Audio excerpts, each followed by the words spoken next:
2022년 서울 패션허브 제8회 지식 콘서트. 안녕하세요. 지식 콘서트 진행을 맡은 저는 아나운서 구은정입니다. 반갑습니다. 네, 쌀쌀한 날씨에도 불구하고 오늘 많은 분들이 참석을 해주셔서 지식 콘서트 더더욱 기대가 되는데요. 오늘은 국내 대표의 패션 전문 컨설팅 회사인 트렌드인 코리아의 이은희 대표님을 모시고 2023년 패션 트렌드와 미래의 소비자라는 주제를 가지고 강연을 들어보려고 합니다. 귀한 시간 내어주신 이은희 대표님께 박수 부탁드립니다. 안녕하세요. 안녕하세요. 트렌드인 코리아 이은입니다. 이렇게 만나 뵙게 돼서 굉장히 반갑고요. 오늘 좀 패션을 전공하시는 분들이 많이 오신 것 같아서 좀 서로 공감할 수 있는 그런 강의를 잘 할 수 있을 것 같아서 또 기대가 됩니다. 감사합니다. 네, 안녕하세요, 대표님. 네, 먼저 참석자분들과 유튜브로 접속해주신 시청자분들께 간단한 양력 소개 한번 부탁드립니다. 저는 지금 유튜브 은희피셜을 하고 있는데요. 저 지금 트렌드인 코리아 대표로 있고요.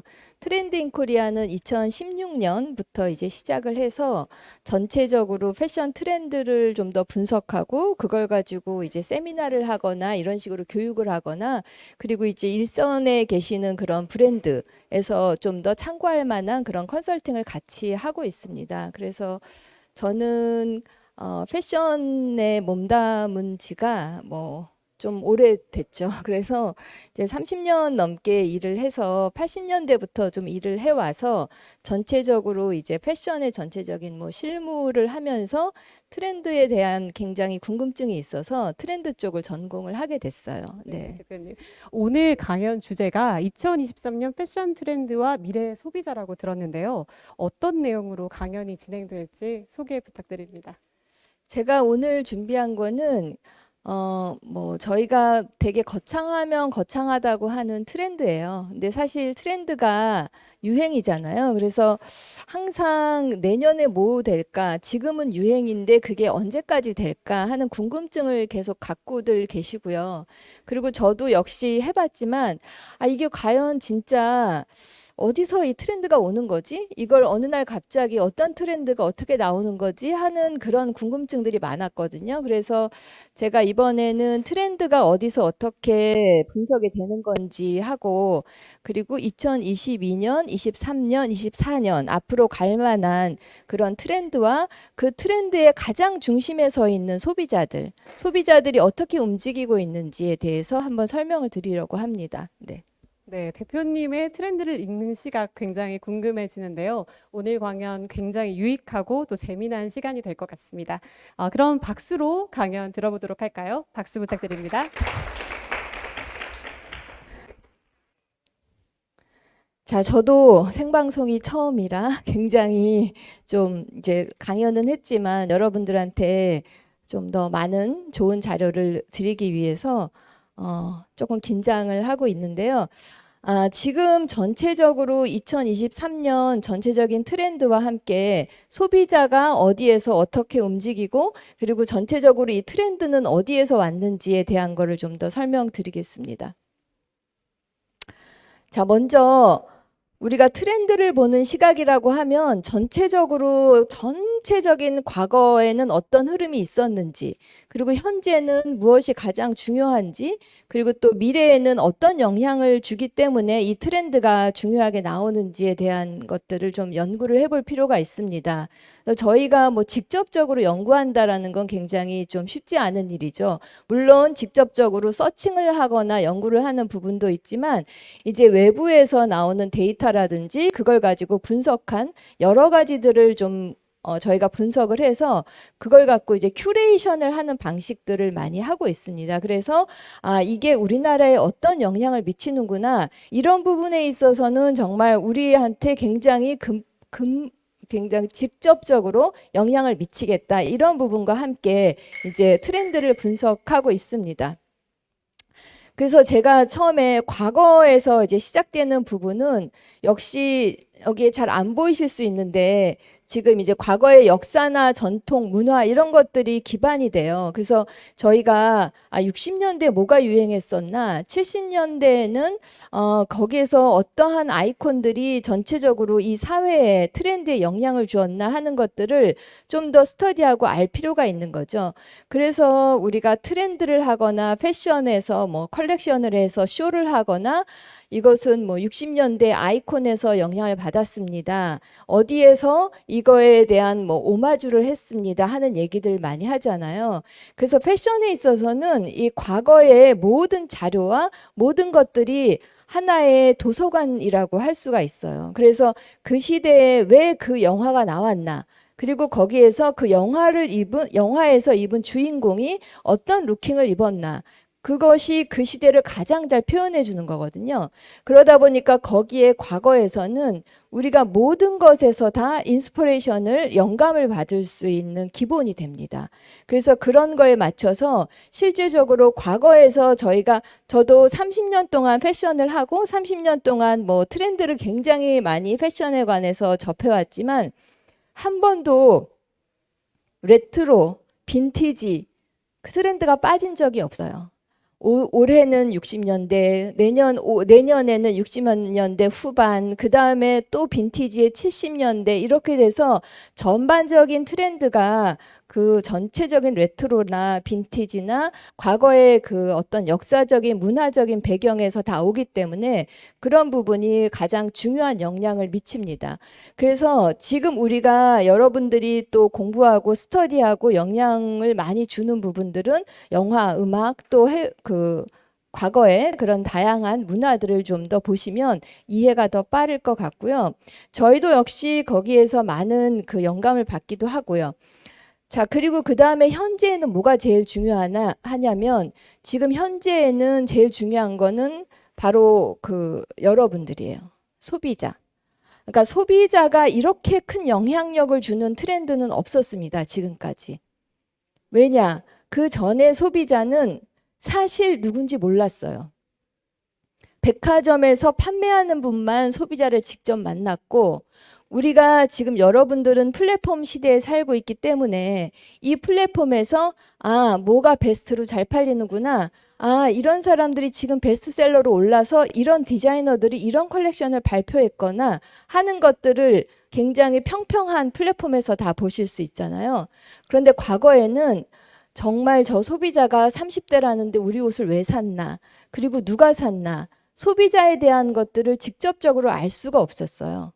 그리고 지금은 또 소비자를 직접적으로 알 수 있는 플랫폼이나 그들의 취향이나 이런 것들을 알 수 있는 데이터들이 많이 있기 때문에 실제적으로 가장 트렌드에 가장 중요한 역할과 가장 중요한 영향을 미치는 건 바로 소비자예요. 소비자와 함께 마켓이 어떻게 흘러가고 있는지. 그런데 그 마켓이 지금은 너무 온라인으로 다 지금 집중이 되어 있어서 온라인 판매가 모든 게 다 된다, 온라인 플랫폼이 모든 게 다 말해준다라고 생각하고 있지만 지금 다시 오프라인으로 옮겨가고 있죠. 그러니까 온라인과 오프라인은 상생할 수밖에 없어요. 그게 소통할 수 있는 기본적인 요소이기 때문에 마켓이 어떻게 흘러가느냐, 거기에 어떤 소비자가 어떻게 소비자 행동을 하고 결정을 하느냐가 가장 중요한 포인트예요. 그래서 현재에는 우리가 오늘 나 이거 입었어, SNS에 오늘 나 뭐 했어, 어디 가서 뭐 먹었어 이렇게 올리잖아요. 그런 부분들을 오히려 트렌드로 받아들여요. 과거에는 트렌드 방식이 탑다운 방식이었어요. 어느 날 어떤 교수님이 이렇게 말씀하시고 어느 날 어떤 디자이너분이 이렇게 딱 발표했다. 그러면 거기서 영감을 받아서 그러니까 우리도 그걸 따라가야 해 하는 탑다운 방식이었어요.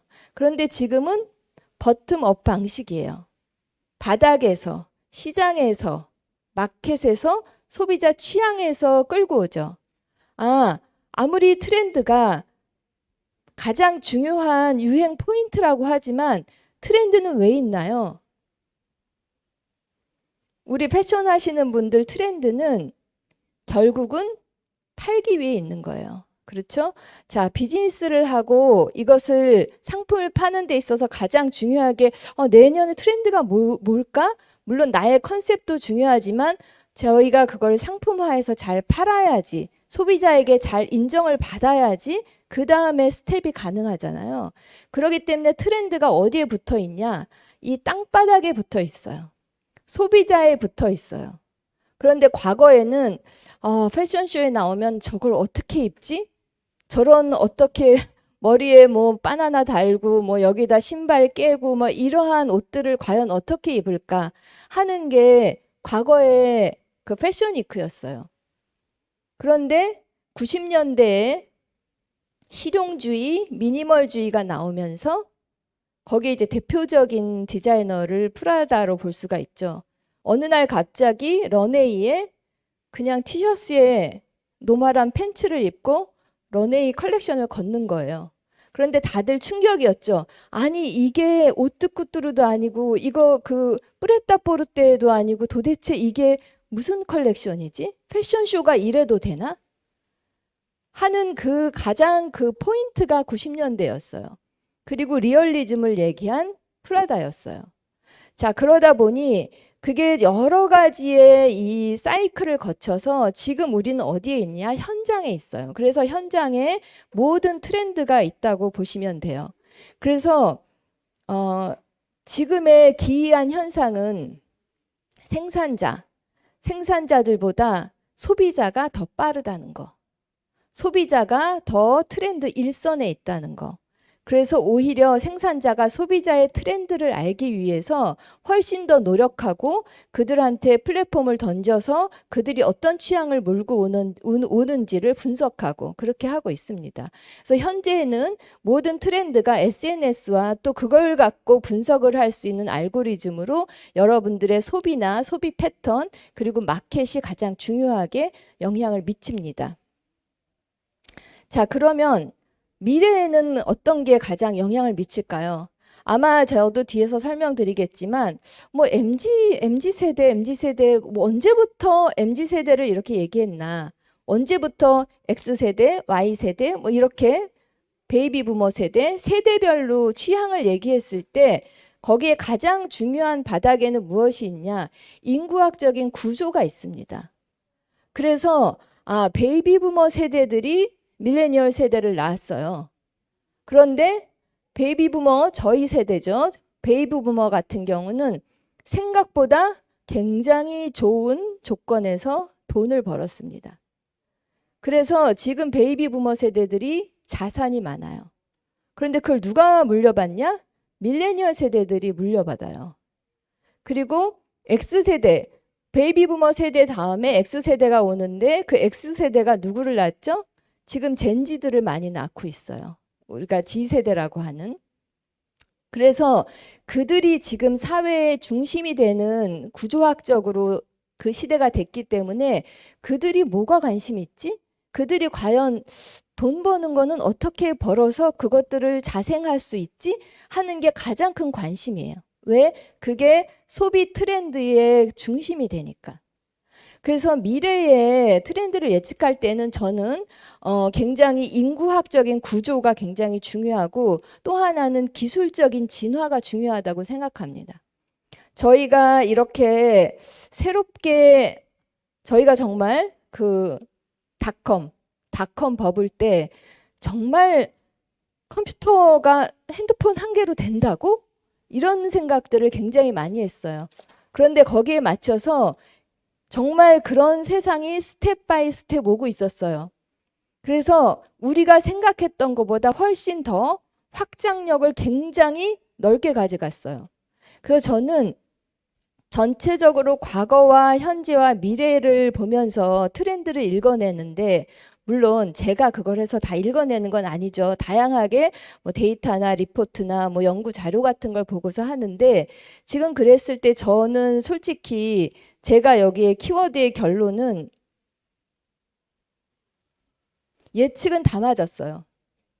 예측은 지금까지 Y2K가 온다, 70년대가 온다, 레트로가 온다 다 맞았어요. 그런데 중요한 건 타이밍이었어요. 언제 오냐? 언제까지 가냐? 이건 정말 세세한 사이클을 연구하지 않고는 힘들고, 그리고 각자의 자기의 브랜드만의 각자의 소비자 취향만의 사이클이 또 있기 때문에 굉장히 어려운 부분이죠.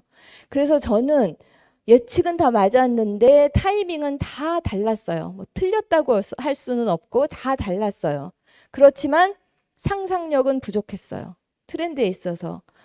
트렌드를 던지는 사람도 미래에 대한 상상력으로 트렌드를 던지고, 그걸 받아서 내가 상품화하거나 우리 컨셉을 만드는 데 있어서 그것들은 굉장히 상상력이 필요하죠. 그 상상력과 함께 확장성이 되거든요. 마켓의 확장성과 거기에 맞는 속도가 붙거든요. 그런 부분이 다 저는 정확하지 않았다고 봐요. 그리고 또 하나 이 예측에서 잘못된 것은 부작용이 소외됐다는 거라고 저는 생각해요. 저도 트렌드를 30년 했지만 사실 80년대, 90년대 서스테너블 있었어요. 지속 가능 있었습니다. 그때도 내추럴, 에콜로지, 자연으로 이거 다 있었어요. 그런데 우리는 그거에 대한 부작용에 대한 것을 공론화하지 않았어요. 그리고 또 그 부작용에 대한 걸 잘 몰랐고, 그때는 맞고 지금은 틀린 거였어요. 그때는 울 소재, 양모, 울이면 다 너무 천연 소재. 하지만 지금은 그걸 채취하는 방식이 얼마나 나쁜지, 그게 얼마나 영향을 많이 주는지에 따라서 친환경이냐 아니냐가 나눠져요. 그때는 자연의 소재, 내추럴 소재, 면 소재, 우리의 면 소재. 그런데 지금은 면을 재배할수록 이 토지가 사막화돼서 굉장히 그 면이 안 좋은 소재로 또 분류되는 경향도 있어요. 그렇기 때문에 이 트렌드라는 게 제가 굉장히 오랜 시간 동안 접해왔지만 정답이 없어요. 없다고 생각해요. 그리고 그 트렌드가 내가 어떻게 적용하고 내가 어떤 철학을 가지고 그것을 하느냐가 굉장히 저는 중요하다고 보여집니다. 그래서 어쨌든 전반적인 트렌드를 우리가 공부하고 또 우리 거에 적용할 때는 과거와 지금 현재와 미래에 대한 얘기들을 이런 식으로 총괄 토탈로 볼 수밖에 없다. 그래서 그런 부분에 항상 관심을 갖고 흐름이 어떻게 흘러가고 있는지를 보시는 게 굉장히 도움이 많이 될 것 같습니다. 자, 그래서 지금 현재 좀 트렌드를 살펴볼까요? 자, 지금 현재의 트렌드는 제가 앞서 말씀드린 것처럼 여러분이 트렌드예요. 바로 시장에 있고 소비자에 있습니다. 그런데 여기에서 소비자들이 어떻게 바뀌었냐? 굉장히 중요하죠. 제가 90년대 일할 때는 해외에서 바이어들이 이렇게 들어오면 압구정동 그때 유명했잖아요. 오렌지죠. 압구정동 이제 밥 먹으러 갔다 오면은 그들이 이렇게 질문을 해요. 너네는 지금 무슨 파티가 있니? 그야말로 풀매, 드라이 다 하고. 저 친구들은 파티를 가는 것인가?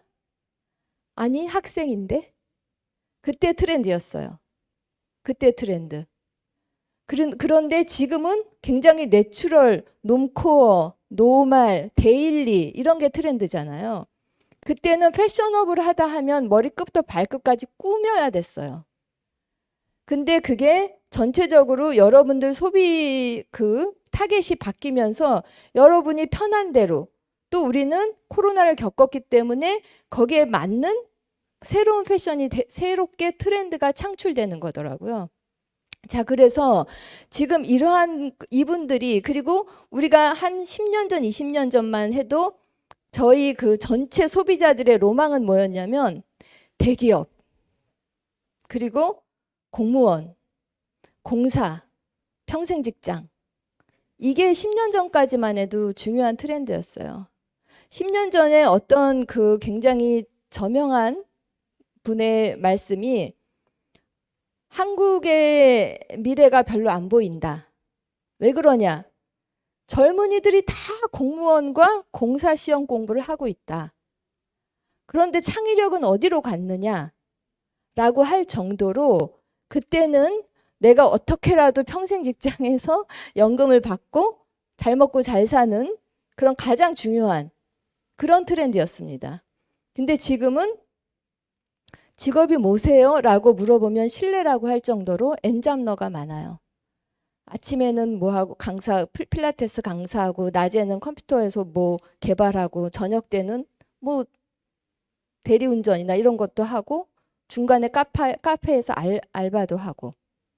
자, 그러니까 지금 시대가 이렇게 바뀌면서 우리 패션은 어떨까요? 그때는 오로지 이 테일러링이 로망이었어요. 쫙 빼입은 양복. 저희가 2000년대, 90년대 후반에서 자율화가 오기 시작했어요. 직장의 자율화. 네. 제가 그때 SK를 다녔습니다. 그런데 SK에서 이제 직장의 패션에 자율화를 하라고 했죠. 이게 넥타이 풀르고 이제 와이셔츠랑 넥타이 안 입고 자율화를 하자. 그랬더니 위에 상사분께서 정말 봐줄 수가 없다. 옷을 어떻게 입어야 하는지 모르는 거예요. 저희도 마찬가지죠. 그래서 그때부터 뭔가 캐주얼 웨어, 그리고 그때부터 트레디셔널한 뭐 폴로 뭐 이런 것들이 들어오면서 이제 그게 하나의 그 직장인들의 교복이 되기 시작했죠.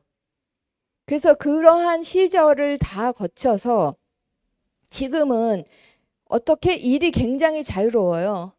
저도 정말 몇 년 만에 이런 강의할 때 자켓 꺼내 입습니다.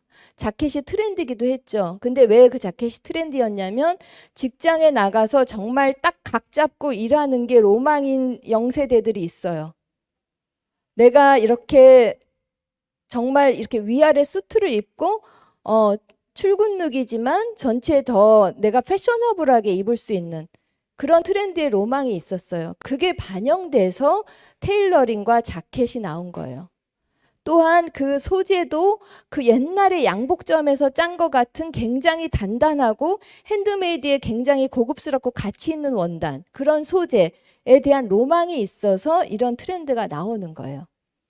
그렇기 때문에 전체적인 트렌드는 과거와 현재와 미래에 대한 그런 소비자, 그리고 현재에는 그게 굉장히 모습이 달라져 있어서 그런 부분에 있어서 일하는 방식, 또 젊은 친구들이 지금까지 전통적으로 왜 저희가 뭐 꼰대라는 말이 나오겠어요. 세대 분리를 하기 위해서 그런 게 아니라 진짜 그들이 느끼는 거거든요. 그렇게 일하고 싶지 않은 그런 상하 관계가 있지 않은 나의 상사는 누구다?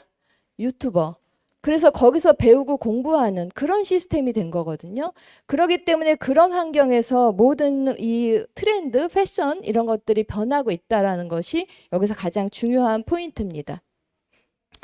자, 그러면서 지금 제가 그 젊은 세대들 여기 계신 분들이 말씀드릴 텐데 굉장히 글로벌해요. 해외에서 유학 갔다 오신 분들도 많고 항상 글로벌한 브랜드를 접했고 그런데 그러다 보니 어디에 목마르냐? 옛날에 할머니가 짜준 것 같은 옛날 할머니 손맛이 들어가고 어떤 장인이 꼼꼼하게 나만 위해서 만들어준 것 같은 그런 게 로망이 있는 거예요. 그렇기 때문에 그런 글로벌 트렌드와 로컬 트렌드가 동시에 같이 옵니다. 굉장히 과감해요, 이들은. 정말 요즘에 럭셔리 백이 500만 원, 600만 원 턱턱 사요. 그런데 당근에서는 그렇게 비교해보고 온 사이트 다 비교해보고 제일 저렴하고 제일 좋은 걸로 골라 사죠. 그들의 양면성이에요.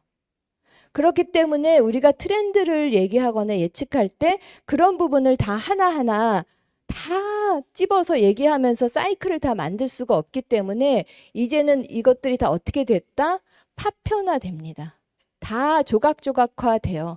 전체적으로 내가 이게 트렌디야 하고 끌고 가는 물론 메가 트렌드가 있을 수 있지만 그 안에서 취향별로 굉장히 파편화된다는 게 중요합니다. 그리고 역시 셀럽들을 굉장히 많이 봐왔고 SNS에서도 그 셀럽에 대한 얘기들이 굉장히 그 지향을 하는 바가 있지만 거기에 반대로 굉장히 의식적인 소비를 중요하게 생각해요. 그래서 오히려 지금 MZ 세대들은 의식적인 소비를 많이 하고 있습니다. 자, 그래서 이러한 전체적인 환경에 맞춰서 지금 과거와 현재와 미래에 대한 전체 트렌드를 분석을 해서 보여야 된다라는 말씀을 드리고요. 자, 그러면 이렇게 마켓을 바꿔가는 새로운 체인저는 누구냐? 여러분들이라고 제가 말씀을 드렸는데 여기에 맞춰서 소비자는 어떤 것을 뭘 원하는지에 대해서 얘기하겠습니다. 자, 지난 3년 동안 우리에게는 무슨 일이 있었죠? 네. 저도 이렇게 마스크를 벗고 강의한 게 지금 한 두 번밖에 안 돼요. 계속 마스크를 쓰고 강의를 했는데 지금 지난 3년 동안 우리에게는 어떤 일이 많이 있었습니다. 그런데 거기에 맞춰서 앞으로는 그거에 맞춰서 그거보다 더한 일들이 일어날 거예요. 사회 구성원으로서 대하는 여러 가지 태도와 입장도 달라질 거고 팬데믹으로 굉장히 여러분들은 고독하고 그리고 왠지 소외된 느낌이었고 거기에 맞춰서 굉장히 집단 트라우마를 겪고 있대요. 지금 소비자들이. 이렇게 나만 소외됐나? 나만 집에서 아무것도 안 하나? 내가 나갈래도 나갈 수가 없다라는 이 집단 트라우마가 그러면 그 다음에 이들한테 무엇이 필요할까요? 네, 힐링이 필요한 거예요. 요즘에 TV 프로그램 보면 정신적으로 상담해주고 그거에 대해서 위로해주고 하는 프로그램이 많죠. 거기에 패션도 마찬가지예요. 그래서 뭔가 따뜻한 그런 느낌의 옷들이 온다라는 게 전체적인 무드입니다. 거기에다가 지금 MZ세대들 여러분들도 그러실 것 같은데 네, 종교, 일반적인 관례적인 종교에는 관심이 없고 별자리, 사주, 그리고 거기에 맞춰서 MBTI. 물론 MBTI가 뭐 운명의 그건 아니지만 거기에 너무 좋아한다는 거예요. 그 부분에 너무 관심이 많다는 거예요. 왜? 나는 누구지? 난 도대체 어디서 온 거지? 나는 처음부터 운명이 정해진 건가? 나의 별자리에서 나의 운명은 어떻게 되냐를 거의 3분의 2가 보면서 영향을 미친대요. 지금 요즘 현대인들, 특히 MZ세대들. 그렇기 때문에 지금 전체적인 트렌드가 그 영향도 받고 있습니다. 그래서 거기에 맞춰서 좀 자기가 굉장히 나를 소중하게 여기는 웰빙이라든지 그 웰빙이라는 게 좀 더 웰리스에 관한 거라서 요즘에는 뭐 50대, 60대, 70대 되면 건강식품을 먹는 게 아니라 20대, 30대부터 건강식품이 굉장히 인기예요. 그래서 그러한 전체 소비 패턴을 보면 아, 그들이 자신의 몸을 얼마나 소중하게 생각하는지 그리고 거기에 맞춰서 전체 라이프 스타일을 어떻게 설계하는지를 알 수가 있습니다. 그래서 여기에 웰빙을 위한 다양한 보살핌 문화라든지 거기에 맞춰서 하지만 지구에다가 저영향을 주는 소재나 원료나 옷을 추구합니다. 과거에는요, 그냥 뭐 탄소 제로, 뭐 완전히 지속 가능 100% 그런데 지금 많이 나오는 트렌드의 용어 중에는 저영향이에요. 어차피 0%는 없잖아요. 최소한의 영향을 주는 저영향 소재나 저영향 생산 방식을 택해라. 이렇게 나오고 있어요. 그렇기 때문에 제가 이 서스테너블이나 이런 트렌드를 말씀드릴 때마다 저는 기업 강의를 많이 하니까 여기 기업에 계신 분들이나 소재를 개발하시는 분들이 질문을 합니다. 자, 그게 너무 비싸요. 그거 너무 어렵습니다. 그거는 그걸로 만든 옷은 섹시하지 않아요. 판매가 매력적이지 않아요. 이런 질문을 많이 해요. 그리고 그 트렌드 저 30년 동안 봤는데 그냥 기본에 깔려 있는 거지 그거 3년, 5년 지속되지 않습니다. 그래서 제가 단호하게 얘기했어요. 이 서스너블 트렌드 30년 갑니다. 준비하세요. 제가 5년 전, 10년 전부터 말씀을 드렸어요. 근데 어디서 제일 많이 영향을 받냐? 당연히 원료와 소재입니다. 그래서 원료 소재가 지금에서야 페트병을 갈아서 만들어가지고 그거를 리사이클링한 옷으로 만든 거예요 하고 흔들어서 파시지만 실제적으로 페트병을 갈면은 뭐죠? 미세 플라스틱이에요. 썩어도 그렇고 썩지도 않고 이게 태워도 그렇고.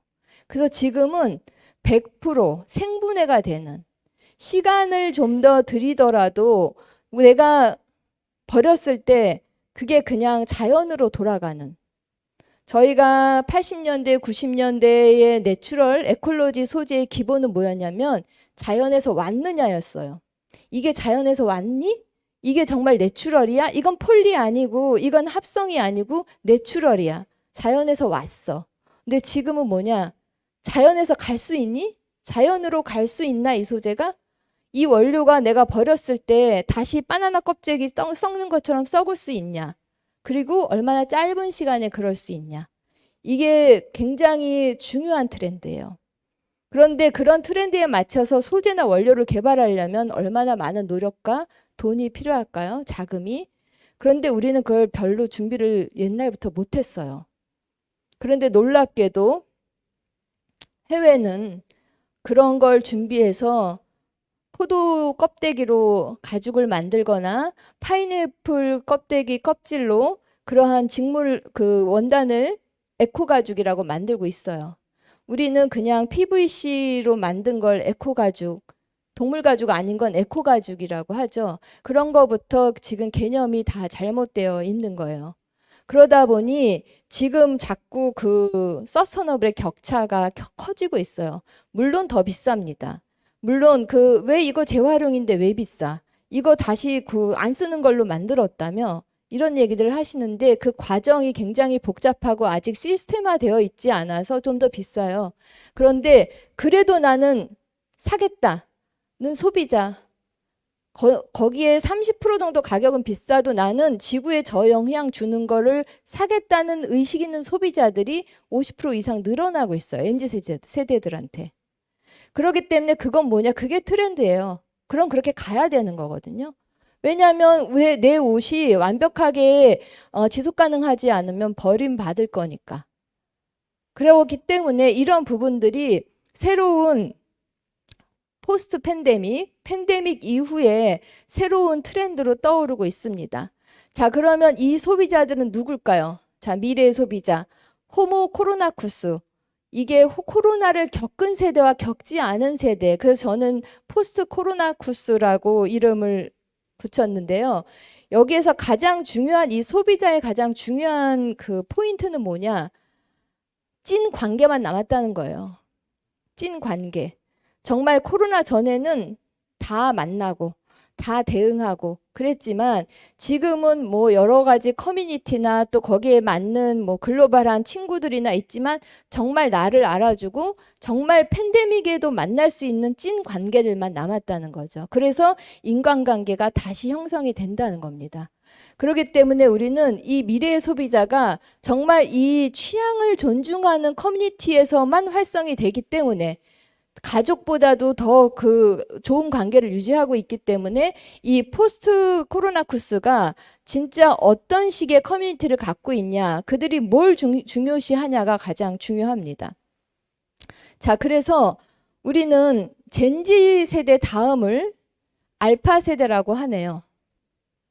이 알파 세대는 10대부터 어렸을 때부터 마스크로 시작을 했어요.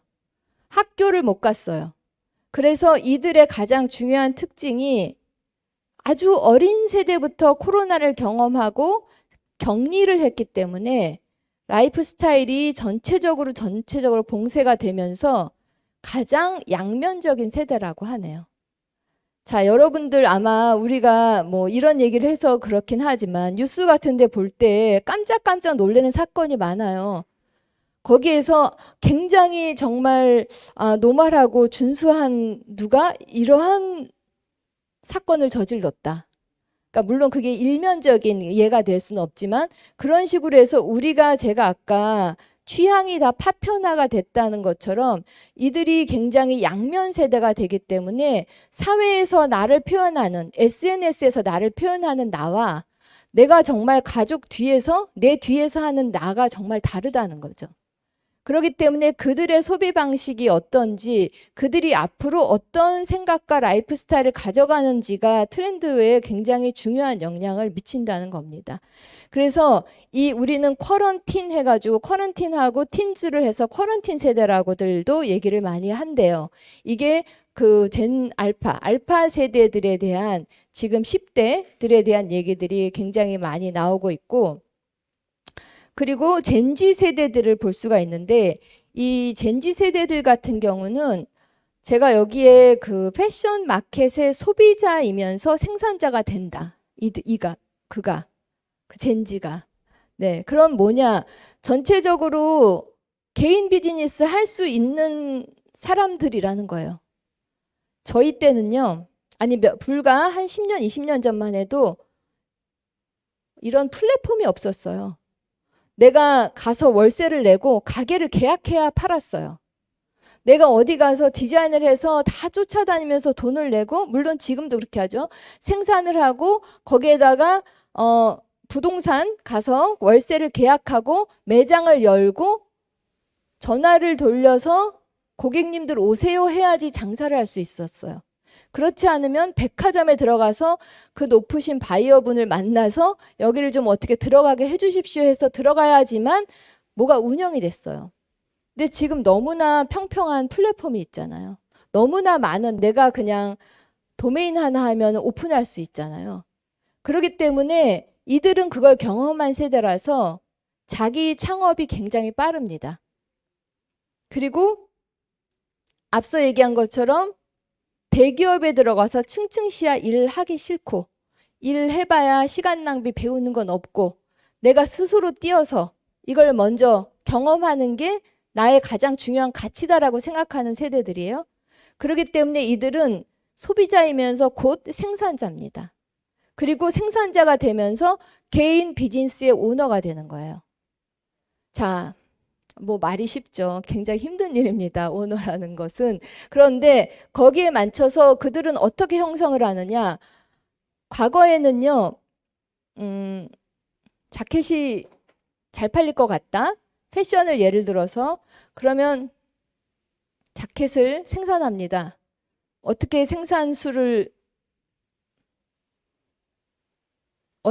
생산량을 산출할까요? 사장님이나 위에 이사님이 지금 매장 몇 개지? 10개. 그래? 그러면은 한 매장당 30장씩 팔어. 300개. 그리고 내년에 몇 개 늘어날 거지? 곱하기 10개. 그러면 또 거기에다가 곱하기 몇 개 해서 생산 수량을 정해요. 안 팔리죠? 어떻게 하죠? 세일해요. 또 안 팔리죠? 클리어런스 세일 또 해요. 또 안 팔리죠? 뭐 떨이로 보내거나 태워요. 과거 방식이에요. 그래서 패션이 외형을 쫓아가고 오프라인에 매장에 많은 물건을 넣어야 하는 그런 구조에서 실질적으로 굉장히 나쁜 산업의 5위 안에 들어갑니다. 즉 2위라고 했는데 제가 그냥 5위 안에 들어간다고 얘기를 하는데, 자, 그러한 영향을 많이 주는, 환경에 영향을 많이 주는 산업이에요. 근데 지금은 어떻게 하시겠어요? 여러분들이 내 사업을 해서 브랜드를 하겠다 하면 그렇게 하시지 않을 거잖아요. 내가 내 옷을 좋아하는 취향에 나의 커뮤니티 모아. 나 이런 거 만들려고 하는데 좋아. 난 이게 좋다. 난 이게 나쁘다. 취향 분석해. 그리고 거기에 맞춰서 다품종 소량으로 만들겠죠. 자, 다품종 소량으로 만든다는 건 굉장히 힘들고 비싼 거죠. 그런데 앞으로의 방향성은 다품종 소량이 될 거라고 저는 계속 예측하고 있습니다. 대량 생산, 대량 물류 이런 거는 점점 줄어들고 없어지게 될 거예요. 왜? 맨 처음에 서두에 말씀드렸듯이 파편화도 되어 있고, 내가 비슷한 취향이지만 저 친구가 입은 옷이 내가 딱 마음에 들진 않거든요. 그리고 내가 대기업에서 그거를 물량을 몇만 장을 할 때는 그 위에 층층 시야를 다 먹여 살려야 하는 구조였어요. 근데 지금은 나랑 멤버 2~3명만 먹고 살면 돼요. 그리고 나서 잘하면 플랫폼을 확장하면 되는 거예요. 자, 제가 이렇게 쉽게 말하지만 사실 그 사이에 그 밑에는 굉장히 어렵고 힘든 일이 많습니다. 제가 이렇게 해서 다 창업하라고 말씀드리는 게 아니라 그런 식으로 창업하는 환경이 쉬워졌다는 거예요. 왜냐하면 눈에 보이기 시작했으니까. 그리고 내가 친근하니까. 나 맨날 무신사 가서 보는데, 나 맨날 W 컨셉 29cm 가서 보는데, 아, 이거 하면 잘 팔릴 것 같아. 그래서 굳이 의류학과가 아닌 전문가가 아닌 사람이 더 잘한다는. 그래서 제가 지금 미래의 그 소비자나 생산자의 가장 중요한 특징은 뭐냐? 전문성이 그렇게까지 얼마나 많이 빛을 발하느냐. 그것은 제가 이거 전공했고요. 제가 이걸 30년 했고요. 과연 이런 게 나의 차별성이냐, 나의 유니크함이냐라는 거는 다시 한번 생각해 보셔야 돼요. 그런데 어디에서 혜성같이 나타난 디자이너가 사실은 저 요리했습니다. 사실은 저 건축했습니다. 이런 분들이 많이 계시죠? 지금 그런 시대가 된 거예요. 그래서 특별히 전문의라고 하는 것들은 자기가 유니크함을 찾을 수 있는 부분에 전문이 되는 게 가장 저는 중요하다고 생각을 합니다. 그래서 전체적인 패션의 트렌드와 마켓의 전체적인 영향은 이런 식으로 흘러갈 거고요. 자, 그러다 보니까 보그에서나 어디서든 이 쿼런틴즈 그리고 뉴 컨슈머 이런 사람들이 다 마켓을 바꾸는 그 장 본인들이 될 것이다. 여러분들이 지금 여기 계시는 여러분들이 그런데 저희가 항상 귀에서 많이 듣는 게 뭐죠? 출산율, 인구가 줄어든다. 뭐 수능 인구가 점점 줄어든다. 여러분들 인구는 적어요. 지금 젊은 친구들 지금 50대, 60대 인구가 훨씬 많죠. 이제 점점 더 많아지죠. 하지만 여기서 가장 중요한 건 여러분들이 중심이 된다는 거예요. 왜냐? 50대, 40대 부모들이나 그 윗세대들이 따라하고 싶거든요. 여러분들이. 우리가 아무리 실버 타겟입니다 하고 옷을 내놨는데 저렇게 늙은 옷을 입으라고? 젊은 친구들이 입는 맨투맨 티셔츠나 스웨셔츠를 보면 나도 입고 싶은데 50대, 60대예요. 그래서 그들이 영향을 여러분들한테 많이 받기 때문에 지금 MZ세대들이 가장 중요한 그 소비자의 중심군이라는 거죠. 자, 그렇기 때문에 이들은 전체적인 마켓을 바꿀 것이다. 마켓을 바꾸는데 소비자로서도 바꾸지만 생산자로서도 바꾼다. 생산하는 방식이나 접근하는 마케팅 방식이나 해서 다 바꾼다는 거죠. 그래서 그러한 지속 가능성한 이런 요소들을 중요하게 생각하는 젠지. 그 다음에 이들이 열광하는 게 뭐예요? 콜라보예요. 콜라보레이션. 세상에 더 신선한 건 없다예요. 더 이상 새로운 디자인은 없다예요. 그렇기 때문에 콜라보가 굉장히 신선한 거예요. 그렇기 때문에 콜라보, 그 다음에 자기만의 유니크한 개성, 이걸 가지고 그들이 이제 전체적인 시장을 바꿔 나갑니다. 자, 그래서 제가 지금 이 마켓을 바꾸는 그 10가지 트렌드, 지금 소비자들, MZ들이 하는 2023년, 24년까지 영향을 줄 10가지 트렌드를 준비해 봤습니다. 자, 첫 번째는 이들이 정신적인 힐링이 필요해요. 모든 소비자들이, 이건 MZ뿐만 아니라, 그래서 완전히 아까 조직화된 종교보다는 뭐 점성술이나 거기에 개개인의 어떤 성향을 알아주는 이런 것들을 좋아하는데, 그러다 보니까 우리가 소재나 패션에 있어서도 굉장히 따뜻하고 위로감을 주는 그런 컬러들이 유행합니다. 그래서 이렇게 폴라플리스나 또는 그 잔잔한 피치 가공을 해서 손에 앞으로 촉각이 굉장히 중요해요. 디지털에서 만질 수 있는 반짝거리는 것도 중요하지만 손에서 이렇게 좀 부드럽게 떨어지는 벨로아나 또 저렇게 코듀로이나 거기에 맞춰서 피치 스킨 가공을 해서 표면이 부들부들한 그런 촉각을 굉장히 중요하게 생각합니다. 그리고 이번에 질샌더 같은 경우는 저기에서 정말 별자리를 가지고 패턴화해서 손으로 옛날 그 펜화를 그린 것 같은 느낌으로 해서 저런 식으로 컬렉션을 열기도 했거든요. 그러니까 진짜 거기에서 나오는 모티브나 거기서 보여지는 소재감은 굉장히 힐링감을 줘야 된다. 스타일링도 따뜻하면서 편안한 그런 힐링감을 주는 것들이 가장 중요하게 올 것이다. 그거는 팬데믹 이후에 가장 저변에 깔리는 트렌드입니다. 그 다음에 두 번째는 제일 하고 싶은 거 여행 가고 싶으신 거잖아요. 그죠? 그 코로나 이전과 이후에 그 움직이는 세대들, 여러분들도 역시 여기에 계신 MZ 세대들도 그 노매딕의 DNA가 있습니다. 사람이 어디서 돌아다니면서 한 달 살기, 그때 한참 유행했었잖아요. 제주 한 달 살기, 뭐 프랑스 한 달 살기, 유럽 한 달 살기 하면서 사람들이 돌아다니면서 경험하고 그걸 갖고 새롭게 지루하지 않게 모든 문화를 접해보고 싶은 욕구가 있어요. 이게 코로나 때 꽉 막혔는데 그게 이제 풀려나기 시작을 하죠. 그러면 우리가 무슨 옷을 입고 나갈까요? 어떤 옷을 준비해서 나갈까요? 여기에 가장 중요한 시그널은 앞으로 옷을 살 때는 일하는 옷을 사는 것보다 놀러 가는 옷을 더 많이 삽니다. 여행 가거나 이동하거나 운동하거나 내가 레저를 즐기거나 할 때의 옷을 더 많이 사게 되어 있어요. 그래서 지금부터 그 전에는 1년 365일, 일주일에 5일은 회사를 가야 하는데 무슨 옷을 입고 가야 하나? 근데 출근 잘 안 하죠? 안 하는 것을 겪었죠? 재택근무를 겪었죠? 재택근무를 겪다 보니 이틀만 일해도 되더라. 이틀만 회사에 나가도 되더라. 그리고 나 이거 저녁에 끝나고 또 다른 일을 하러 간다. 그러니까 우리가 이 웨어링에 굉장히 유동성이 있어요. 그래서 그 움직이는 옷과 그다음에 거기에 코디하는 방식이 굉장히 다양해져요. 그래서 제가 이제 앞으로 올 트렌드는 레이어링이 많이 올 거라고 생각을 해요. 레이어링은 뭐냐? 겹쳐 입는 거죠. 그 겹쳐 입는다 레이어드 방식은 다양한 그 배경이 있어요.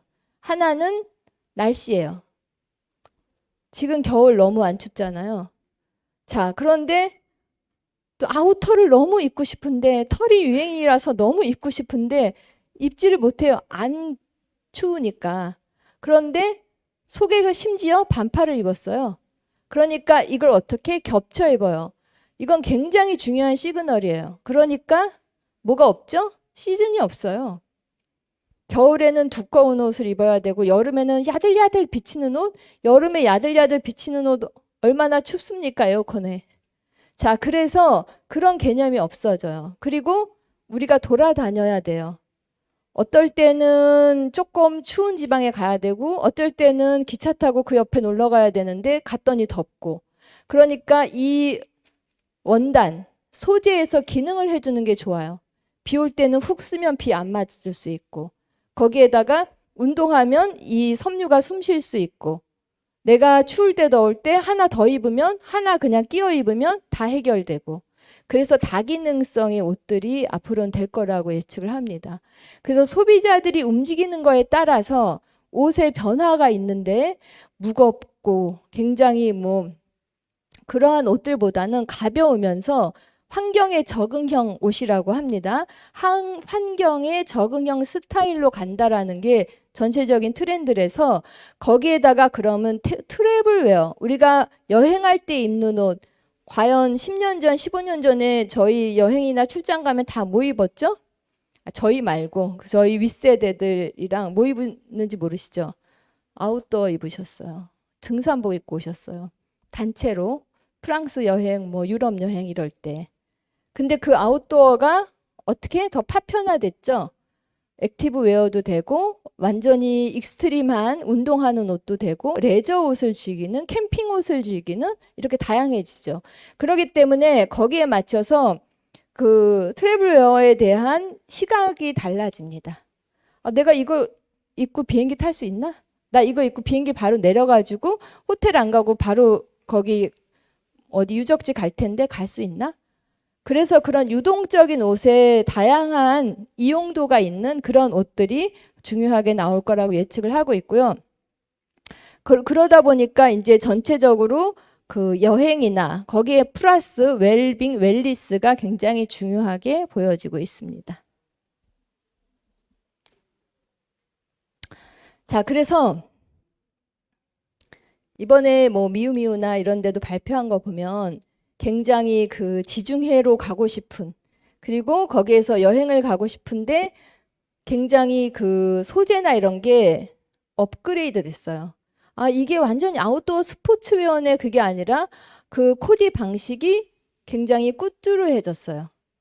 스포츠 하면은 되게 캐주얼하고 스트릿하고 그런 것 같았는데 알고 봤더니 굉장히 포멀하고 꾸뚜루해진다. 그리고 굉장히 컬러나 이런 것도 편안하게 힐링감을 주는 컬러와 소재를 쓴다. 그래서 전체적으로 여행에 관한 옷들이 중요한데 거기에 옷뿐만 아니라 또 뭐가 중요할까요?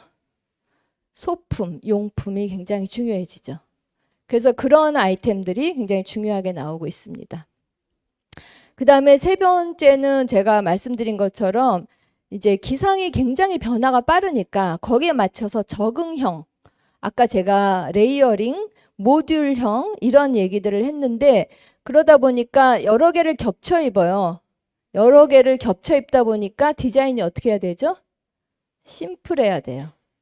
그래서 디자인이 복잡하고 막 이런 쪽보다는 굉장히 코어 아이템의 심플한 것들을 어떤 식으로 레이어링해서 입느냐가 계속 중요하게 나옵니다. 그러다 보니까 여기에서 소재는 기능이 굉장히 좋아야 하고 거기에다가 입었을 때 그 아이템의 다기능이 충분해야지. 왜냐하면 저희가 너무 귀 아프게 많이 들었죠. 2023년 경제는 최악일 것이다. 그러면 옷을 살 때 얼마나 많은 고민을 하겠어요. 여행을 한 번 갈 때도 100만 번을 비교해보고 거기에 가져갈 수 있는 옷들을 얼마나 최소화해서 사겠어요. 그렇기 때문에 그럴 때일수록 굉장히 심플한 구조에 그 다음에 겹쳐 입었을 때 무리가 없는 코디할 수 있는 그런 옷들이 다기능성 소재가 같이 믹스가 돼서 나오는데요. 지금 저렇게 가벼운 소재들을 그 아웃도어나 또는 뭐 스프링 코트나 트렌치 코트처럼 하나 툭 걸칠 수 있는 그런 노메딕한 아이템들이 나오고요. 그리고 저렇게 미우미우처럼 저게 옷이라 할 수도 없고 어떤 액세서리라고 할 수도 없는, 그러나 저렇게 그냥 하나 틱 걸쳐서 포켓도 되고 베스트도 되고 뭐 힙을 가릴 수 있는 힙색도 되고 이러한 용품과 그러한 아이템들이 같이 연결이 됩니다. 그래서 그런 식으로 좀 더 재미있는 아이디어들이 많이 나오는데 뭐 보시면 컬러감이 굉장히 자연스럽게 보여지고 거기에 맞춰서 디자인은 심플하게 들어가죠. 하지만 소재나 기능이 굉장히 중요하게 들어가는 게 세 번째고요. 자, 네 번째는 제가 앞서 서스너블에 대한 얘기를 계속 많이 했는데 그게 제가 돈과 시간이 많이 들어가는 작업이다 했죠. 그런데 이번에 로에베에서 남성복 컬렉션에서 그 저렇게 코트를요, 코트에다가 뭘 심었냐면 씨앗을 심었어요. 그랬는데 그게 정말 자랐어요. 그래서 그의 이슈는 뭐냐? 입을 수 있는 건 먹을 수 있어야 된다. 그리고 이렇게 옷을 만드는데 너무나 풍성한 재료가 여기 있다. 농업의 부산물, 해양의 부산물, 과일이나 쓰레기, 음식물 쓰레기 먹고 남은 부산물이 너무나 많다. 그렇기 때문에 제가 아까 패션이 정말 환경적이지 않은 5손가락 안에 든다 했는데, 그래서 사람들이 물어보죠. 그럼 결론은 뭡니까? 서스테너블하고 굉장히 그것을 윤리적으로 만들어야 되는데 그럼 뭡니까? 결론은 뭔지 아세요? 만들지 마세요예요. 만들지 마세요. 만들 걸 위해 새로운 걸 또 만드는 거, 신상품을 만들지 마세요예요. 자, 이게 무슨 말일까요? 왜 리얼리얼 같은 당근 같은 재활용 그 플랫폼이 잘 되고 거기 왜 젊은 친구들이 열광하고 이러는지가 여기에 있습니다. 그래서 앞으로는 재활용, 재생, 리폼 이런 것들이 굉장히 중요한 트렌드가 계속 될 거예요. 그렇기 때문에 거기에 맞춰서 원초적인 재배 방식부터 그걸 어떤 에너지나 물을 정말 최소화해서 만들었는지가 또 중요한 포인트가 됩니다. 그러니까 지금 여기에 보여지는 뭐 유황송이라는 이 친구는 음식물 쓰레기, 껍데기 이런 걸 가지고 직물화해서 만드는 것들이 나오고요. 그 다음에 저 그로서리 같은 경우는 그 과일에서 나온 것들로 염색을 하죠. 우리가 천연 염색이라고 하죠. 자, 천연 염색의 가장 난점은 뭐냐? 대량 생산이 안 돼요. 그러니까 그래도 거기에 마켓이 있다는 거예요. 그렇기 때문에 앞으로는 이렇게 새로운 것을 만든다기보다 지금 있는 것 원료와 재료를 활용해라. 그것들이 당신들의 아이디어를 내서 산업을 살리는 길이다라는 거죠. 그래서 이 패션은 신상품과 새로운 컬렉션, 패션 위크 발표 굉장히 중요해요. 그것도 굉장히 중요한 생산 활동이지만 이제는 그 환경적인 요소들을 하는 것이 더 많이 중요해졌습니다. 그리고 다섯 번째는요. 요즘의 젊은 친구들, MZ세대들은 별걸 다 축하합니다. 남자친구랑 헤어진 것도 축하하고 회사에서 잘린 것도 축하하고 이혼한 것도 축하하고 그래서 뭐 파티를 많이 해요. 그런데 밤문화 파티를 좋아해요. 그리고 호텔이나 작은 데서 실내 파티 또 잠자는 그런 그런 장소에서 그런 파티들을 좋아하기 때문에 그러한 웨어링과 그러한 소품들이 굉장히 많이 나올 거라고 예측합니다. 그들은 그것을 위해서 화려하고 특별한 파티 아이템을 구매합니다. 그리고 거기에다가 내가 데일리웨어에다가 플러스해서 입을 수 있는 것들을 구매하죠. 그러다 보니까 소재나 컬렉션에 있어서 속옷에서 영향을 받는 게 많아요. 그리고 거기에 맞춰서 이렇게 비치는 소재라든지 웨어링 자체를 재미있게 풀어내는 것들이 굉장히 많습니다. 그래서 전체 이러한 것들이 전반적인 트렌드와 여기 젊은 친구들, MZ세대들의 라이프 스타일에 같이 있습니다. 다음에 여섯 번째는요. 그 Y2K가 저는 이렇게 계속되고 이들이 젊은 친구들과 트렌드를 좋아할지는 몰랐어요.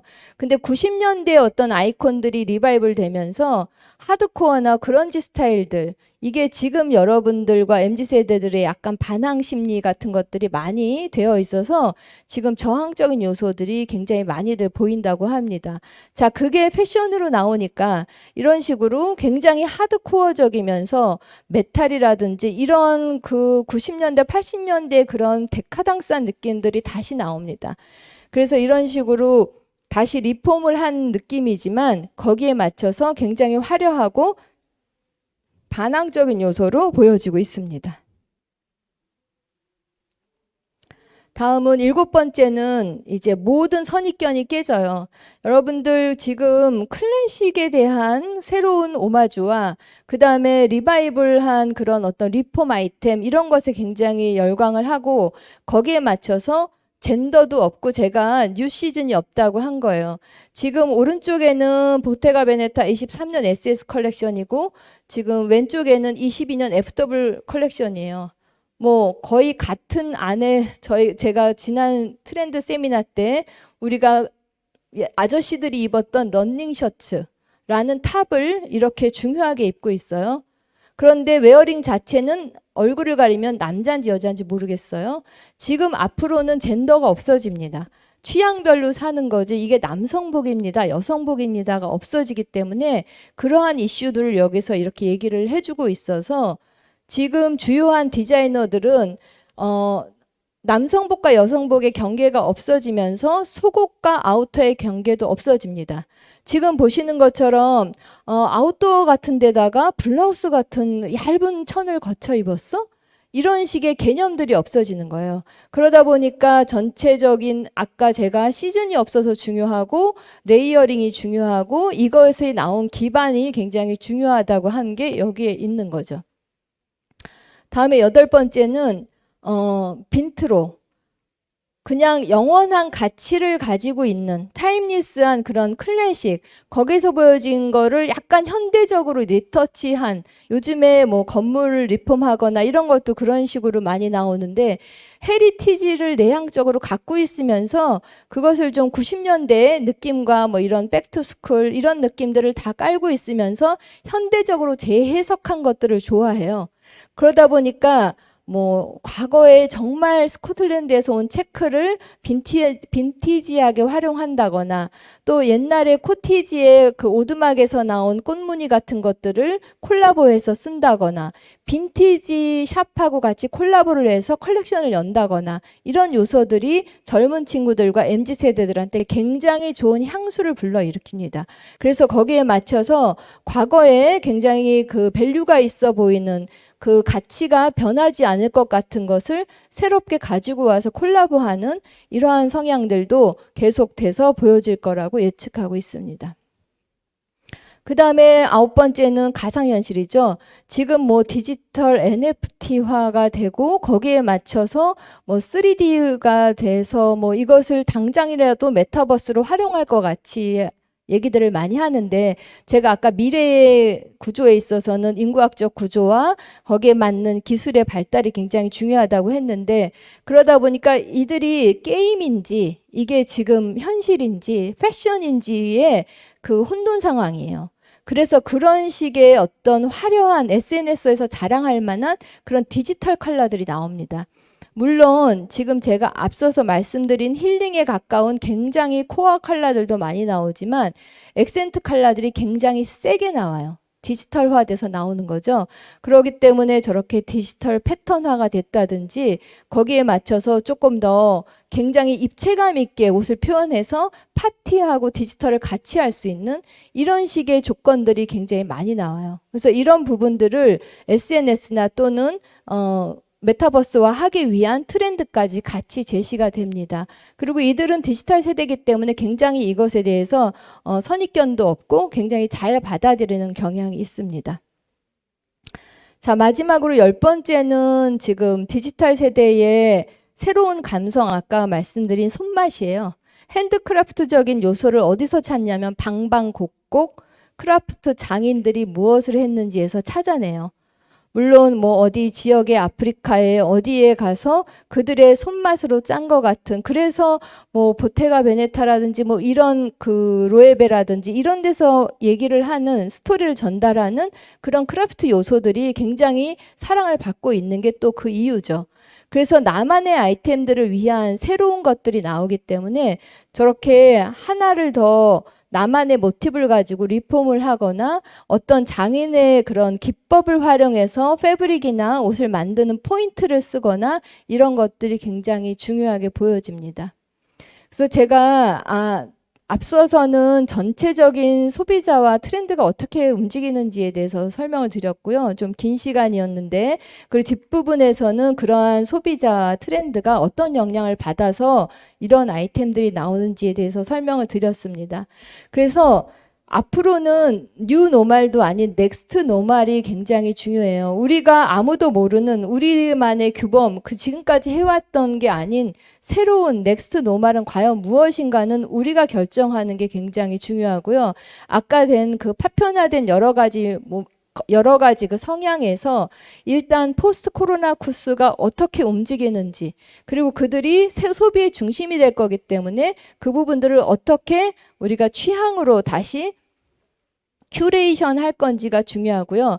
그 다음에 그런 취향이 굉장히 파편화되기 때문에 그거에 맞춰서 다각적인 유니크한 아이템들을 개발하는 게 굉장히 중요하고 그 시장에 맞춰서 가장 중요한 저변은 굉장히 에티컬한 윤리적인 서스테너블은 바탕에 있어요. 제가 서스테너블에 대한 얘기는 지구가 멸망하기 전까지 갈 거기 때문에 굉장히 중요한데 거기에 과제는 서스테너블 하면은 상품화해서 비싸고 뭐 매력적이지 않다라는 그 과제를 해결하셔야 될 것 같고요.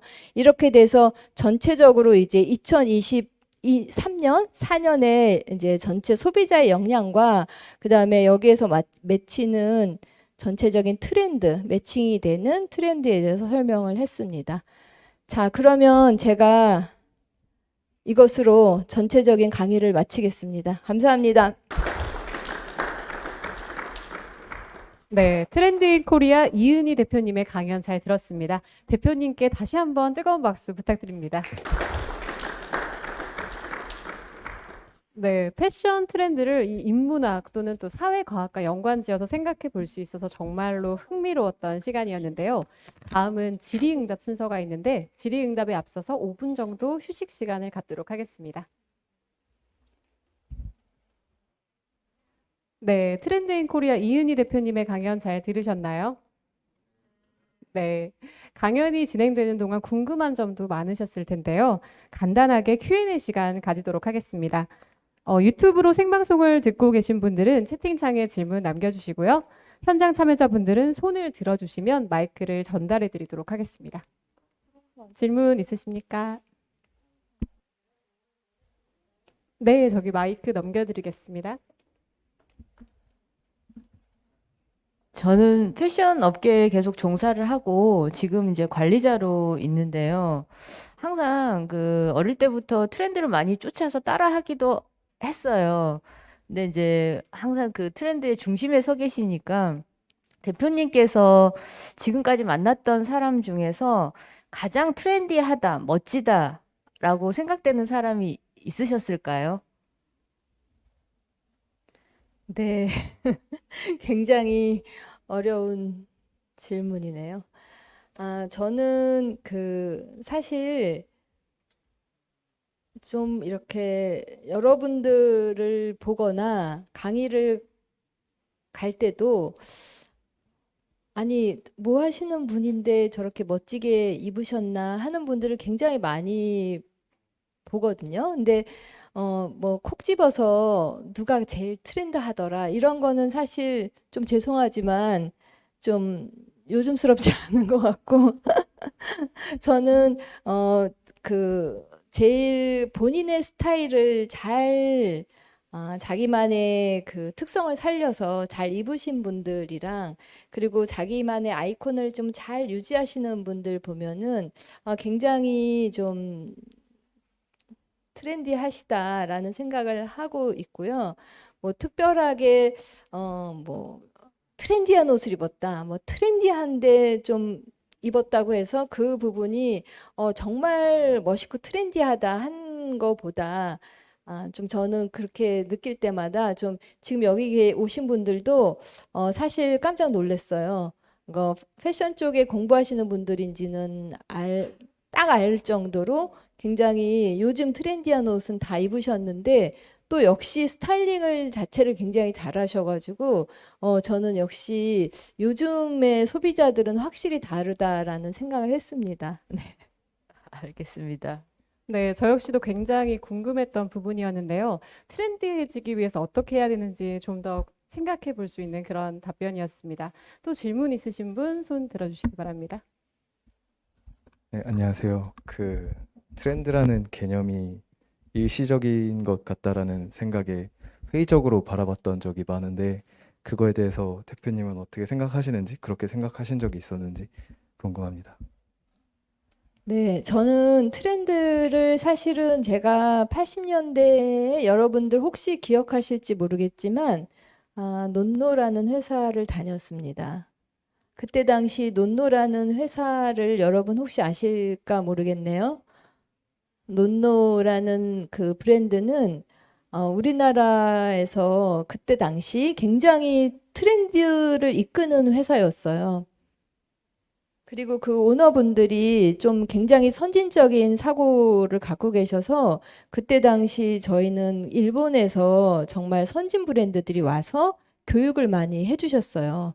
트렌드는 어떤 거다. 그리고 그거에 맞춰서 머천다이징은 어떻게 하는 것이다. 그리고 거기에 맞춰서 뭐 컬러는 이렇게 잡는 것이다라는 것을 컨설팅을 통해서 굉장히 많이 배웠습니다. 그래서 지금도 그게 저의 힘이 되고 바닥에 가장 중요한 그 자료가 되는 것 같아서 지금도 너무 감사를 드리고 있는데 제가 이제 그러면서 실무 패션 쪽에 브랜드를 하거나 이런 걸 하고 그 다음에 너무 목이 말라.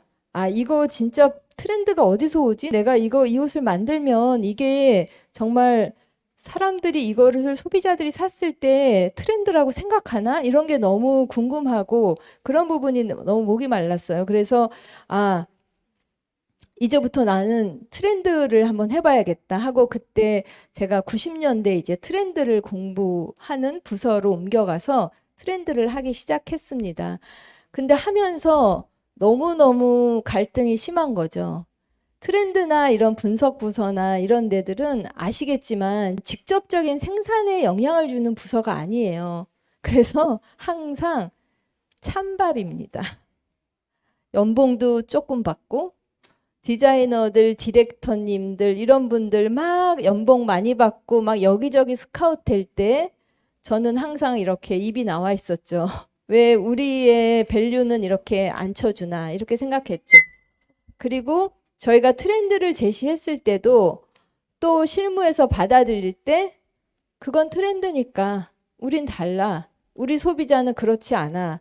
이러한 반발심도 굉장히 많이 들었었어요. 그래서 거기에 맞는 거기에 드는 회의감도 굉장히 오랜 시간 동안 없을 수 없었죠.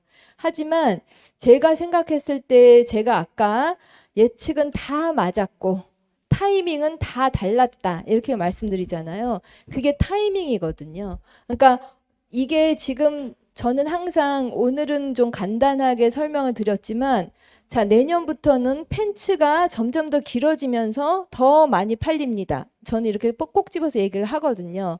그러면 실무단에서는 저 대표님이 얘기하는 거는 그 다음 시즌에 하면 돼. 왜냐하면 지금 트렌드라고 하지만 그게 차이가 있거든. 시간차가 있거든. 이렇게들 말도 했다고 해요. 그런데 지금은 제가 맨 서두에 말씀드린 것처럼 트렌드가 지금 소비자예요. 그렇기 때문에 절대로 빠르지 않아요. 같이 가요. 그래서 제가 버텀업에서 바닥에서 트렌드가 올라온다고 했기 때문에 그거는 동시대에 가기 위한 가장 기본적인 수단이거든요. 그래서 제가 지금은 그런 회의감이 좀 덜 들고요. 불과 한 5년 전, 10년 전만 해도 이런 트렌드를 하면서 그분들은 열광하고 맞다, 그게 트렌드다 하는데 정말 실무에서는 두세 발자국 뒤에 따라올 때 그리고 당신이 말한 트렌드를 너무 앞서서 했더니 생각보다 안 팔렸다. 그리고 그게 1년 후인가 2년 후엔 대박이 났다. 이렇게 말하시는 분들도 계셔서 그 사이에 그 갈등, 그 갭은 항상 있습니다. 근데 요즘에는 제가 좀 더 확고하게 말씀드릴 수 있는 거는 시장 자체가 트렌드고 그리고 그게 아까처럼 파편화가 돼서 움직이기 때문에 시간차 없이 거의 많이 움직인다고 보여지고요. 그리고 우리가 또 인플루언서들이나 뭐 공구 이런 공동구매나 이런 데들을 보면 지금 바로 컬렉션이나 핫한 아이템들이 바로 나와서 팔리잖아요. 그렇기 때문에 점점 더 시간차가 줄어들어서 또 그게 또 하나 저로서는 그런 고민이 조금 줄어드는 부분이기도 합니다. 네. 네, 어떻게 보면 심오한 질문일 수도 있는데 대표님의 경험이 잘 녹아있는 현명한 답변 잘 들었습니다. 다음은 유튜브 질문자께서 주신 질문 한번 해보도록 하겠습니다. 네, 핸드 예스 휴머님께서 하신 질문인데요. 솔직히 요즘 패스트 패션이다 뭐다 빠르게 변화하는 과정에서 메타버스는 실패하고 또 기존의 기성 브랜드만 커지는 시장에서 스타트업을 제외한 브랜드들이 트렌드의 흐름에서 살아남는 방법은 무엇인지 질문해 주셨습니다. 저는 그 스타트업을 제외한 스타트업을 제외한 브랜드들이 네. 트렌드의 흐름에서 살아남는 방법. 네. 저는 솔직히 여러분들 저희가 정말 30년 동안 했다 뭐 이렇게 자랑스럽게 말할 수도 있지만 IT 쪽이나 이런 쪽은 더 많이 큰 기업들도 많아졌고 거기에서 정말 그 밸류도 확 올라갔는데 패션은 왜 우리나라에서는 그런 기업이 없냐? 왜 글로벌한 디자이너는 왜 아직 내노라는 사람은 없냐? 이런 질문도 사실 많이들 하시거든요. 근데 저는 아까도 말씀드린 것처럼 이게 기반은 서스테너블이 기반인데 실제적으로 거기에 맞춰서 제가 윤리적으로 지속 가능하게 브랜드나 이런 거를 끌고 가려면 저는 나의 철학이 굉장히 중요하다고 생각해요. 굉장히 원론적인 얘기 같지만 저도 내 친구들이 뭐 정말 잘 나가는 디렉터로 연봉을 올려받을 때 얼마나 갈등을 했겠어요? 네. 그렇지만 거기에 맞춰서 내가 그 철학이 있어서 그 부분을 끌고 가는 게 있으면 결국은 거기에 정말 정확한 나만의 빛이 들어온다라는 걸 저는 경험을 했고 또 그렇게 알고 있어서 패션의 어떤 방향으로 가야 될지 자기의 그 정확한 디렉션을 잡는 게 저는 제일 중요하다고 생각하고요. 아까 말씀드린 것처럼 굉장히 어려운 그 환경이에요. 패션이라는 게 너무나 다 각각의 그 취향으로 점점 더 파편화가 되고 있기 때문에 과거에는 대량 생산으로 해서 대기업들이 몰고 가는 그런 전체적인 성향이 있어서 그 언저리에 있어도 끌려가는 마켓이었어요. 그래서 그 언저리 큰 시장과 큰 마켓의 언저리에 있어도 그걸 약간의 오마주에서 팔았다거나 조금 더 안 좋은 말로 하면 카피해서 팔았다거나 해도 전체적으로 끌려가는 시장이 있습니다. 근데 지금은 그게 약간 용납이 안 되는 시장이에요.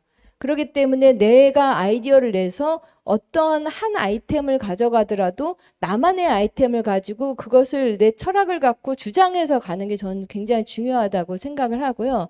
그거는 본인만의 유니크함에 내 브랜드만의 컨셉과 철학을 세워서 가져가면 그게 해외 시장에서도 저희가 디자이너 브랜드들이나 이런 데를 뭐 어떤 세일즈를 하러 가면 여기는 너무 글로벌 브랜드 어디랑 비슷해. 여기는 누구 디자이너랑 비슷해. 이렇게 말하거든요. 그렇지 않은데 새로운 유니크함이 있다면 저게 과연 팔릴까 했는데도 오히려 바이어들은 반응이 좋습니다. 그렇기 때문에 지금까지 내가 눈에 익숙해서 내가 지금까지 봐왔던 그것에 좀 현혹돼서 하는 것도 중요한데 그 노하우를 녹이는데 나의 유니크함을 딱 살려서 잡는 거. 그렇게 해서 브랜드를 끌고 나가면 좀 더 좋은 결과가 있을 것 같습니다. 네, 좋은 답변 잘 들었습니다. 현장에 계신 분께서 질문하실 분 있으시면 손 들어주시면 감사하겠습니다. 네, 그러면 유튜브로 질문이 많이 들어오고 있는데 유튜브 시청자분께서 주신 질문 하나 더 질문 드리도록 하겠습니다. 소비자가 트렌드인 상황에서 핵심 소비자층에만 마케팅을 하는 게 맞는지 궁금하다고 이종민님께서 질문 주셨습니다. 제가 좀 온라인, 오프라인을 다 경험하면서 제가 사실은 오프라인이 한창일 때 이제 온라인이 몰려옵니다. 여러분, 디지털 세상이 몰려옵니다. 다 평등해져요. 평평합니다. 이젠 여러분들도 할 수 있습니다. 이렇게 세미나도 하고 강연도 했어요. 근데 제가 정말 온라인에 경험을 해보니까 온라인이 오프라인보다 더 독합니다. 이게 노출에 따라서 이게 달라지는데 사실 과거의 오프라인은 백화점이 되는데 사람이 걸어 다니면 보여줄 수 있었어요. 근데 이 온라인은 우리가 정말 상위권에 노출되지 않으면 물론 도메인 하나로 내가 사업을 할 수 있지만 그거에 대한 마케팅의 효과는 굉장히 많은 비용을 필요로 하고 노력을 필요로 한 거죠. 그렇기 때문에 그게 어느 정도 노출이 될 수 있고 그다음에 내 브랜드가 어느 정도 올라갈 수 있는 것까지의 노력이 오프라인 못지않게 굉장히 많은 노력이 필요하더라고요. 그래서 그런 부분에 있어서도 저는 마케팅은 1차 굉장히 좀 더 폭넓게 해야 된다고 생각을 하거든요. 그러니까 물론 내가 원하고 내 옷을 사고 싶은 사람들이 들어와야 하는 건 맞지만 저도 이제 경험을 하지만 유튜브 같은 경우도 굉장히 그 전문가들을 위한 유튜브를 해서 뭐 트렌드를 앞서가서 보여주고 있지만 실질적으로 조회수나 회원수가 많은 것은 지금 뭐 유행하는 거, 지금 뭐 어떤 것을 바로 뭐 중년이 어떻게 잘 입는 거 이런 코디 방법 이게 굉장히 많이 나오거든요. 그런데 그것을 맨 처음에 저변 확대를 해서 거기에서 나의 소비자를 필터링 하는 것도 굉장히 중요하다고 보여지거든요. 처음에 내 소비자를 필터링해서 가져가서 확장하는 방식이냐, 나의 옷이나 컨셉이 또 아니면 저변으로 다 같이 보여줬다가 그 안에서 내가 컨셉을 정리해서 그걸 유니크하게 끌고 가느냐의 방식의 차이인 것 같은데요. 일단은 저는 마케팅이나 홍보는 좀 더 많은 쪽으로 하면서 거기에 내 컨셉을 필터링을 좀 하는 게 중요하다고 생각합니다. 네, 초창기 사업을 시작하는 분들께서 답변을 들으시면 아주 많은 도움이 될 것 같습니다. 네. 네, 현장 참여자분들 질문 있으시면 손 들어주시기 바랍니다. 네, 그러면 유튜브로 들어온 질문 하나 더 하도록 하겠습니다. 네, 대표님께서 많은 트렌드를 소개를 해주셨는데 단 하나의 트렌드만을 추천해 주신다면 어떤 걸 하실지 궁금하다고 합니다. 역시 되게 좋은 질문인데 어려운 질문이네요. 저는 그 단 하나의 트렌드다 하면 뭐 단어를 여러 개 붙여서 많은 것을 말하고 싶은데 일단은 전반적인 것은 지속 가능입니다. 윤리적인 소싱이에요. 그래서 어쨌든 우리가 심플하게 활용을 하거나 유니크하게 하거나 굉장히 화려하게 하거나 표현하는 방식은 굉장히 여러 가지가 있어요. 그런데 그 과정은 앞으로는 윤리적이어야 한다라는 거예요. 그래서 전체적으로 지금 이 환경도 그렇고 전체 경제도 이렇고 굉장히 안 좋은 상황이지만 실제적으로 지금 할 수 있지 않으면 이게 앞으로 할 수 없는 세상이 될 거기 때문에 그리고 아까 패스트 패션도 말씀을 하셨지만 저희가 뭐 90년대, 2000년대 사실 패스트 패션에 제가 거기에 맞춘 거기에 부작용은 예측되지 않고 공론화되지 않았다고 했잖아요. 패스트 패션이 얼마나 많은 희생자를 낳는지 실제적으로 그들이 얼마나 우리가 그 저가 상품에 거기에 맞는 것을 누려왔고 메이드 인 차이나에 많은 그 인플레이션을 누를 수 있는 저가 상품들을 굉장히 많이 누려왔잖아요. 그런데 이제는 점점 그거를 소비자도 허용하지 않는 시대가 된다 하고 패스트 패션도 역시 그것을 50% 60% 이상 윤리적 방식으로 생산 방식을 다 바꾸는 걸로 지금 공론화를 하고 있습니다. 그렇기 때문에 이게 아직은 먼 얘기 같지만 제가 서두에도 이게 10년, 20년 이상 지구가 멸망할 때까지 갈 베이스의 가장 중요한 트렌드는 윤리적 소싱과 윤리적 방식이라고 생각을 합니다. 네, 패션에 있어서의 지속 가능성과 여러 부분에 대해서 깊게 생각해 볼 수 있는 그런 시간들이었던 것 같습니다.